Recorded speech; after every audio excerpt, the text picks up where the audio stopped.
बिस्मिल्लाहिर्रहमानिर्रहीम। अस्सलामुअलैकुम ख़वातीनो हज़रात, मैं एम.एच. ताहिर अपने यूट्यूब चैनल जाने पाकिस्तान से एक बार फिर आपकी खिदमत में हाज़िर हूँ। आज मैं बात करूँगा किराएदारों के बारे में। लाहौर शहर में जैसा कि हम जानते हैं, हर गली मोहल्ले के अंदर 10 में से 5 से 6 मकान जो है वो किराएदारों के हैं। इनके क्या मसाइल है, शायद इससे पहले आज तक किसी ने इस बारे में बात ना की हो, तो आज मैं इसके बारे में बात करूँगा।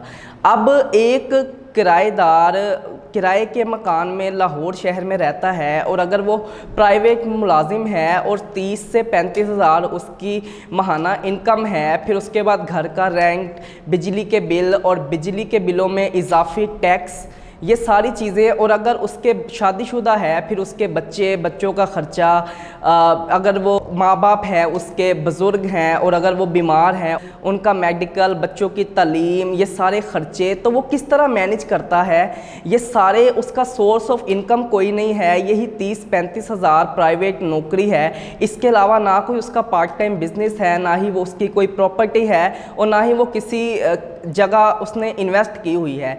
तो ये चीज़ है कि अगर हम बात करें, पंजाब पुलिस का एग्जाम्पल ले लेते हैं। पंजाब पुलिस के एक मुलाजिम की, छोटे रैंक का जो मुलाजिम है, कांस्टेबल की जैसे हम बात करें, अब उसकी जो माहाना सैलरी है, अगर वो नया है, भर्ती है, तो मेरे ख़्याल से उसकी जो सैलरी है वो 44 से 45 हज़ार रुपये माहाना सैलरी है। फिर उसके बाद अगर वो ही कांस्टेबल कुछ साल पुराना है, जैसे 4-5 साल उसकी सर्विस है, तो उसकी जो मिनिमम सैलरी है मंथली, वो मेरे ख्याल से 55 हज़ार रुपये है। और अगर उसका ट्रांसफ़र उसके मुकामी ज़िले से लाहौर हो जाता है, अब लाहौर ट्रांसफ़र होने के बाद किराए के मकान में उसने रहना है, और अगर इसी तरह अगर वो शादीशुदा है या उसके माँ बाप हैं और अगर माँ बाप बुज़ुर्ग हैं, वो बीमार हैं, तो उनका मेडिकल, फिर बच्चों का ख़र्चा, उनके अखराजात, उनकी तालीम के अखराजात, माँ बाप का मेडिकल, फिर अपने घर का एक्सपेंसेस, उसके किराए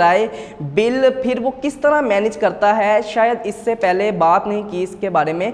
ये एक बड़ा एक अहम मसला है लाहौर शहर में। जो दूसरे ज़िलों से लोग आए हैं, किराए के घरों में मुकीम हैं, उनका सोर्स ऑफ इनकम इतना नहीं है, लेकिन उनका अखराजात बहुत ज़्यादा है। अब अगर वो किराया नहीं देगा तो मालिक मकान कहता है घर खाली करो, बिल नहीं देगा तो बिजली काट दी जाएगी। अब बिल देना भी ज़रूरी है, घर का किराया देना भी ज़रूरी है। किराया नहीं देगा, मालिक मकान घर से निकाल देगा, बिल नहीं देगा, वापदा वरे मीटर उतार कर ले जाएंगे। तो ये चीज़ है।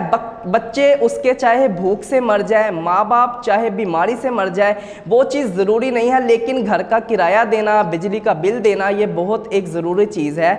ये मेरी आज की वीडियो थी। अगर आपको मेरी ये वीडियो पसंद आई हो तो मेरे इस चैनल को लाइक करें, सब्सक्राइब करें और शेयर करें। शुक्रिया।